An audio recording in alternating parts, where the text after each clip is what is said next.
साथियों नमस्कार, मैं प्रियंका। आज का जो हमारा मुख्य विषय है वो है इलाहाबाद हाई कोर्ट के जो माननीय जज हैं उनके द्वारा दिया गया फैसला। जी हाँ, चलिए उस पर बात करते हैं। माननीय जज के द्वारा जो दिया गया फैसला है वो है कि किसी भी बच्ची के साथ, युवती के साथ उसके ब्रेस्ट को यानी कि उसके सीने को दबाना, प्रेस करना या उसका नाड़ा तोड़ना पैजामे का और उसे घसीट के एक पुलिया के नीचे लेके जाना, मतलब कि ये बलात्कार करने की घटना के अंतर्गत नहीं आता है। ये एक फैसला है। एक माँ बेटी होते हैं, वो किसी कार्यक्रम से अपने घर की ओर जा रहे होते हैं। जनवरी का ये केस है और जिसपे अभी हाल फिलहाल में ये फैसला आया है, सुनवाई हुई है। तो और आरोपी के नाम मैं पहले बता देती हूँ। आरोपी के नाम है आकाश, पवन और अशोक। एक माँ बेटी किसी कार्यक्रम से जा रहे होते हैं अपने घर के और बीच में ये तीनों ही लड़के अपनी गंदी मानसिकता ही कह सकते हैं, जिस तरीके का फैसला सामने आया है, आते हैं और उस माँ से कहते हैं कि आप लड़की को दे दो, मतलब कि जो भी उस लड़की का नाम हो उसका नाम लेके कि हम इसको घर छोड़ देते हैं। तो ये एक गांव समाज की महिला क्या सोचती है, परिवार तो बहुत दूर की बात है। ऐसे केसों में ना किसी पे भरोसा नहीं करना चाहिए, खास तौर से लड़की के मामले में। ये मेरा अपनी एक राय है, क्योंकि ये बलात्कार घटना है। क्योंकि भारत जैसे देश में ना देवी जरूर कहा जाता है, पर यहाँ पे देवी माना नहीं जाता, पाँव की जूती माना जाता है, वस्तु प्रोडक्ट माना जाता है। यदि प्रोडक्ट नहीं माना जाता तो ये जो आकर्षण का नाम देके बलात्कार जैसी घटनाएं हो जाती है ना, ये चीज नहीं होती। मतलब एक दूसरे लिंग को, एक दूसरे व्यक्ति को, मतलब एक पुरुष है, एक महिला है, महिला को एक जानवर माना जाता है। वो नाम की बस इंसान है कि आपका वंश चलाती है, बच्चा पैदा कर देती है। बीच में मैं ये बात बोलने लगी। अब आते हैं अपने इसमें आते हैं टॉपिक पे। माँ बेटी जा रहे होते तो ये लड़के विश्वास में ले लेते हैं और लड़की को गाड़ी में बैठाते हैं। ये होता है कि भाई घर छोड़ देंगे तो गाड़ी में बैठा लेते हैं। तो जब गाड़ी में बैठा लेते हैं, बीच में ये हैवान जानवर बनने की, मतलब हैवान बनने की कोशिश करते हैं, जानवर बनने की पूरी ताकत लगा देते हैं। लेकिन भला हो उन मानुस लोगों का, बेहतर लोगों का, जो लड़की को बचा लेते हैं। तो ये क्या करते हैं, वो लड़की के साथ एकांत में ले जा करके कहीं पुलिया के नीचे घसीट के उसके ब्रेस्ट को, उसके सीने को दबाते हैं और साथ ही साथ जो उसने नीचे का वो पैजामा या सलवार पहनी होती, नाड़ा तोड़ देते हैं। जज साहब के फैसले के अनुसार, शब्दों के अनुसार मैं यहाँ बोल रही हूँ।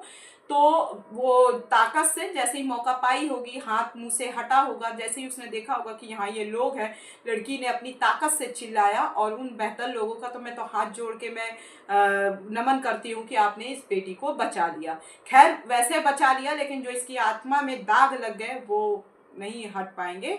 वो जीवन में उसको एक डर रहेगा और जब न्यायालय का फैसला इस प्रकार से आ जाए, उसे न्याय ना मिल पाए, तो वो बेटी को न्याय न मिल पाए, तो एक चिंता का विषय हो जाता है।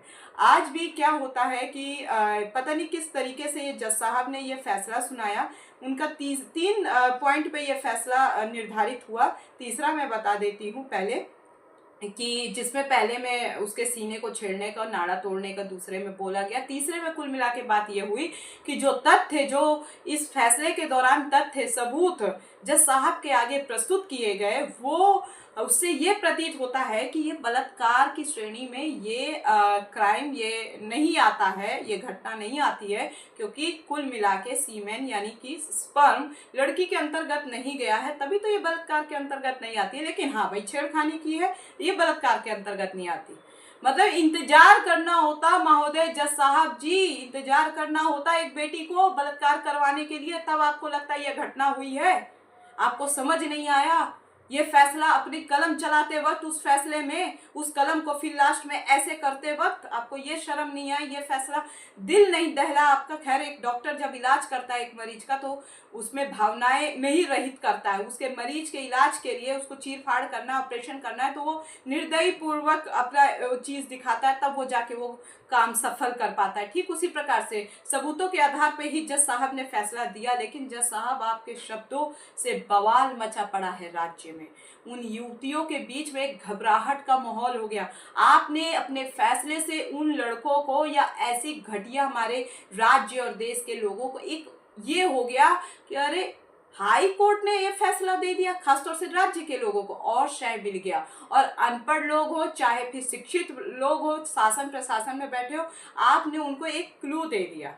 एक क्लू दे दिया कि नहीं भाई इतना आप करिए, उसकी शरीर को मनमाने तरीके से छुइए और कोई दिक्कत नहीं है। एक कुछ कुछ वीडियो मैं अपनी इस वीडियो में लगा दूंगी, आप देखिए कि कोई मनमाने तरीके से अगर किसी के शरीर को ऐसे छू ले, एकदम आत्मा सिहर उठती है, लगता है या तो उसका मर्डर कर दे सामने। हकीकत बता रहे हैं, जूते से मार देने की ताकत उत्पन्न हो जाती है, लेकिन कई बार लड़कियां सक्षम नहीं होती हैं। और जब माननीय जज साहब ये फैसला सुना रहे थे तो उनको ये नहीं लगा कि हमारे भी घर में बहन बेटियां हैं, यानी कि कल को आपके जज साहब बहन बेटियों के साथ अगर कोई छेड़खानी हो गई, वो आपकी घर की औरतों को या हिम्मत वाली लड़कियां हैं आपको कि भाई हमारे पिताजी, हमारे चाचा दादा, हमारे पापा ये जज है, तो लाओ इनके आगे हम फैसला रखें कि हमारे पापा चाचा दादा ये हमारे साथ घटना हुई, तो आप कहोगे, पूछोगे क्या आपके ब्रेस्ट को प्रेस किया गया है, बुब्स को आपके सीने को दबाया गया है, क्या आपके नाभि में टच किया गया है, क्या आपका नाड़ा तोड़ा गया है, क्या घसीटा गया है? अभी नहीं बिटिया रानी, अभी जब तक रेप हो नहीं जाएगा तब तक हम कोई कार्रवाई नहीं करेंगे।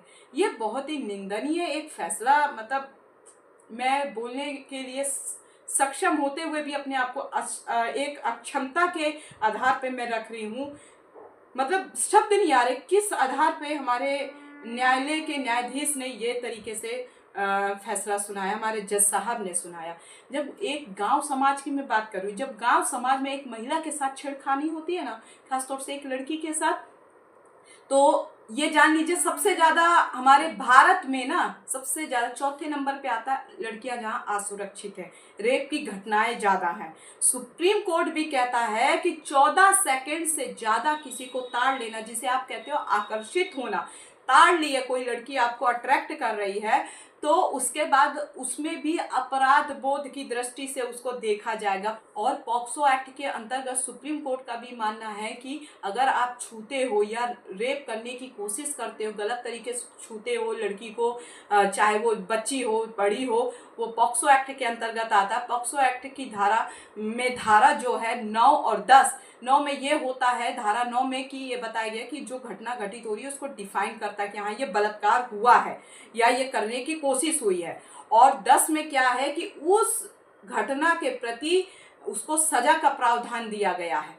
तो ये चीजें जब सुप्रीम कोर्ट मान गया कि ये घटना बलात्कार के अंतर्गत आती है या करने की कोशिश की जाती है, इसमें हम अपराधियों को सजा दे सकते हैं, तो ये उत्तर प्रदेश के हाई कोर्ट में, ये जो इलाहाबाद हाई कोर्ट में ये जो फैसला लिया गया, किस तरीके से लिया गया, बहुत ही एक शर्मजनक मुझे लगा एक बेटी होने के नाते। और एक आपने प्रदेश के लड़कों को, जो ये मनचले टाइप के और घटिया मानसिकता के लोगों को है ना, जो परिवार से लेके बाहर के कुनबे तक लोग एक बेटी का छेड़खानी कर देते हैं, आज भी माननीय जज साहब जिन्होंने ये फैसला सुनाया है, मैं उनकी आंखें खोलने के लिए, वैसे खुलेंगी नहीं क्योंकि यहाँ कार्य तो आपका जज का है, लेकिन आप एक पुरुष ठहरे, आप क्या एक बेटी की भावनाओं को समझोगे? आप नहीं समझ पाओगे। बात ये है, मैं सही लड़कियों की बात कर रही हूँ जिनको न्याय सच में नहीं मिल पाता है और जिनके साथ घटनाएं घटित होती है। गांव समाज में आज भी ना लड़कियों को छू दिया जाता है, परिवार की लड़कियां हों, परिवार के बच्चे हों, लड़के हों, चाचा दादा के भाई हो, बेटे हों, कोई भी हो, अपने को छोड़ के, वैसे तो कई घटनाएं ऐसी हैं कि सगे बाप ने भाई ने भी रेप करते हुए नजर आए इसी भारत के अंतर्गत। समाचार पत्रों में आपने भी सुना पढ़ा होगा, चाहे वो किसी भी धर्म जाति के हों, मैं कोई यहाँ मेंशन नहीं कर रही हूँ, लेकिन आज भी लड़कियों के साथ केवल जैसे शब्द जज साहब के, हमारे माननीय न्यायाधीश के, जो हाई कोर्ट के, इलाहाबाद हाई कोर्ट के जज साहब के हैं, वो शब्द यानी कि बुब्स को प्रेस करना, कुछ भी उल्टी सीधी एक्टिविटी करना, इधर उधर शरीर के निजी अंगों में हाथ लगा देना, गांव के मनचले लोग क्या करते हैं, मैं सबकी बात नहीं कर रही हूँ, मैं मनचलों की बात कर रही हूँ जो ये घटिया अंजाम को वो देते हैं। और ये सच में आप लोगों को बुरा लगेगा कुछ समाज के लड़कों को कि ये क्या बोल रही है लड़की, हकीकत है परिवार से रेप शुरू होता है, जहां लड़कियां बोल भी नहीं पाती है मारे शर्म के कि आगे जिंदगी में क्या होगा। और जब वो अपने माता पिता को बताने जाती है या घर परिवार में किसी बेटी बहन को बताती है ना, तो माता पिता तक भी कहते हैं चुप, जिनके अंदर दम नहीं होता, बेटी तो है उनके घर में पर दम नहीं होता कि वो अपने भाई बंधु, उन भाई बंधु के बच्चों के खिलाफ, उन नाते रिश्तेदार के लोगों के खिलाफ जो बोल पाए। ये हमारे भारत की सोच, ये हमारे भारत के लड़कों की सोच, उन घटिया लड़कों की सोच, मैं अच्छे की बात नहीं कर रही हूँ, घटिया की बात कर रही हूँ, तो बोल नहीं पाती। अगर वो हिम्मत करके बोलती है ना तो माँ बाप भी चुप करा देते हैं। अगर कुछ माँ बाप, जैसे इस बेटी के माँ के अंदर हिम्मत थी कि वो प्रशासन के पास गई, और प्रशासन की भी मैं बात को सिर माथे पे रखती हूँ कि उन्होंने उसका केस दर्ज किया और न्यायालय तक उसका केस गया, लेकिन न्यायालय में जाके शायद उसको न्याय नहीं मिल पाया उस बेटी को। जज साहब और संविधान के खिलाफ तो जाने कि हम लोगों में किसी के अंदर इतनी क्षमता नहीं है कि आपके खिलाफ जाए जज साहब महोदय, जज साहब, लेकिन आपने जो ये फैसला सुनाया ये एक चर्चा का विषय बन गया, और चर्चा कहीं नहीं, एक सोचने का विषय बन गया है। एक तर्क संगत के आधार पे इस विषय पे गंभीरता से बात करनी चाहिए, समझना चाहिए। तो कहते हैं ना कि एक लड़की जब शोषित होती है तो शासन प्रशासन सबसे पहले परिवार एक योजक कड़ी होती है कि उसको समझे, लेकिन वहाँ नहीं समझा जाता है। क्यों? क्योंकि यह भारतीय समाज को शादी बहुत महत्वपूर्ण होती है। शादी तक एक लड़की की ऐसा कोई दाग ना लगे जिससे कि शादी ना हो पाए। क्यों? माँ बाप नहीं रख पाते घर में एक बेटी को। ये है यहाँ की एक नियम, रिवाज कह लो, संस्कृत कह लो। तो उस चीज को दबाने के लिए माँ बाप भी दब जाते हैं, केस भी दब जाता है। और जो माँ बाप बोलते हैं अपनी बेटी को न्याय दिलाते हैं, उनको मैं दिल से सल्यूट करती हूँ, ऐसे माँ बापों को जो ये नहीं कहते कि पानी में रहकर मगरमच्छों से बैर नहीं रखना चाहिए। कुछ कुछ माता पिता ये भी कहते हैं, हकीकत बता रहे। कई कई माता पिता के ये मुहावरे होते हैं कि मगर कई बहन बेटियां मुझे ये चीज बताती हुई नजर भी आती हैं कि मैं नाम यहाँ नहीं लूंगी, जो कि अभी आगे जीवन में बढ़ तो चुकी हैं, लेकिन वो घटना उनको आज भी वो कचोटती हैं। ये बोलते माता पिता नजर आते, खासतौर से पिता, कि बेटा मगरमच्छ से बैर नहीं रखना चाहिए पानी में अगर रहना, यानी उस सोसाइटी में रहना है तो आपको बोलना नहीं चाहिए। है ऐसे भी मामले हैं, और अच्छे से अच्छे कास्ट वाले, अच्छे से अच्छे धर्म वालों का मैं बता रही हूँ। तो सोचो उस जगह फिर बेटी किसका दरवाजा खटखटाए, कौन सी जगह जाए।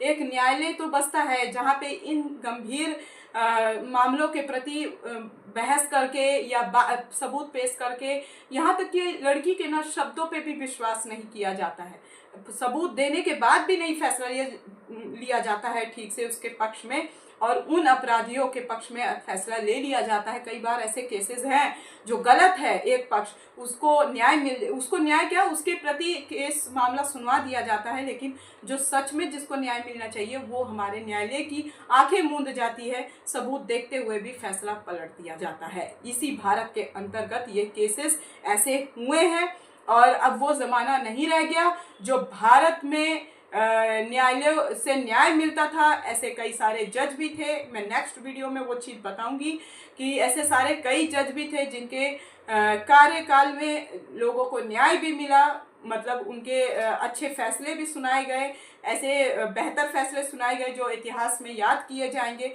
और आज के समय में वही जज ऐसे फैसले बयानबाजी करते हुए नजर आते हैं, ऐसे फैसले देते हुए नजर आते हैं, और इस तरीके के मामलों को गंभीरता से नहीं लेते हुए नजर आते। केवल फैसला सबूतों के आधार पे हो जाता है। जो बलात्कार का मैटर है, छेड़खानी का मैटर है, इसमें बहुत ही ज़्यादा सचेत होकर के चीज़ों को समझना चाहिए। और क्योंकि जैसे एक लड़की से की ही आत्मा जानती है कि जब उसके साथ ऐसी घटना अंजाम होती है। बलात्कार का मतलब ये नहीं कि तुमने दर्शन नाड़ा तोड़ दिया, दर्शन करके तुम चले आए। आज मैं ये बात भाषा पे मजबूर हूँ बोलने पे, क्योंकि ये भारत के लोग नहीं सुधरने वाले। रेप करने से बाज नहीं आएंगे। देवी मत बोला करो लड़कियों को।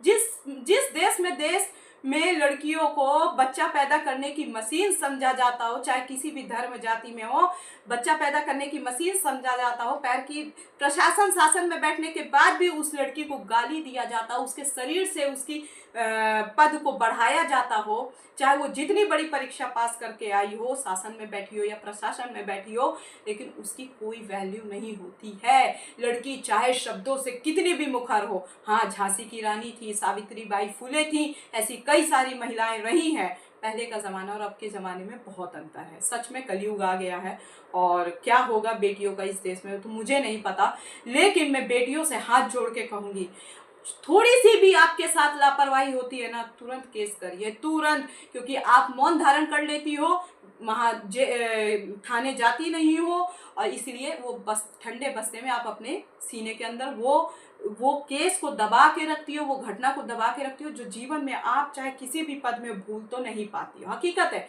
जीवन में बढ़ जाओगे आगे, पर ये घटनाएं ऐसी होती है कि नहीं भूल पाओगी।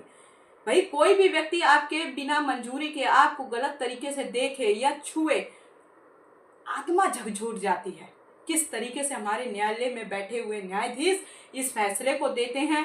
और कई न्यायाधीश आप देखते हैं अभी काले धन में भी पकड़े गए, मतलब कि कई तरीके की एक गलत तरीके का पैसा रखा गया, जिनका दिल्ली में थे वो जज, माननीय जज साहब, आप फोटो देख सकते हैं। और फिर दूसरे दिन पता चलता है उस पैसों को जला दिया गया। बहुत तरीके की राजनीति हुई। अगली वीडियो में मैं बात करूंगी कि माननीय न्यायाधीश, चाहे वो सुप्रीम कोर्ट के हो या हाई कोर्ट के हो, इनको इनके पद से हटाना या फिर इनके ऊपर कार्रवाई करना जब ये कोई अक्षमता या फिर गलत जैसी चीज़ों में पाए जाते हैं, तब ये कैसे हटाए जा सकते हैं। इतनी प्रक्रिया आसान नहीं है, लेकिन फिर भी मैं अगले वीडियो में मैं बताऊंगी कि किस प्रोसेस के साथ गुजरना पड़ता है। तो जब अगर न्यायालय में बैठे न्यायाधीश ही ऐसे फैसले लेने लगेंगे और ये लूट घसोट का माल अपने घर में रखने लगेंगे, तो क्या होगा इस देश की जनता के साथ। यानी कानून नाम की भी कोई चीज़ नहीं रह गई, न्यायालय नाम की भी कोई चीज़ नहीं रह गई। सुप्रीम कोर्ट के फैसले को हाई कोर्ट एकदम सिरे से खारिज कर रहा है कि ये घटना बलात्कार के अंतर्गत नहीं आती है। बहुत ही निंदनीय और शर्मनाक ये फैसला है। बाकी ना मैं संविधान के खिलाफ हूँ, ना मैं जज के खिलाफ हूँ, क्योंकि मैं भी कानूनी चीज़ों को बहुत ही मान्यता देती हूँ।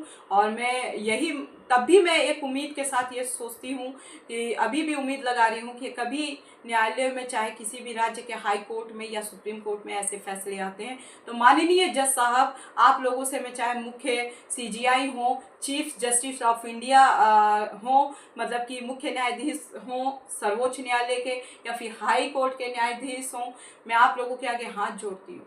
लड़कियों के मामला जब बलात्कार जैसे आए आप लोगों के सामने, तो बहुत ही सोच समझ के फैसले दीजिए। कुछ चीज़ों को अपनी अंतरात्मा से सोचिए, थोड़ा फैसले सबूतों को देख करके फैसला दीजिए। मैं तो यही कहूँगी, कानूनी किताब में जो धाराएं उसके अनुसार आप दीजिए फैसला, तो ठीक ही रहेगा। अगली वीडियो में मैं आप लोगों से फिर से मिलती हूँ ऐसी ही एक वीडियो के साथ, यही मुद्दे की वीडियो के साथ। तब तक के लिए जय हिंद, जय भारत, वंदे मातरम।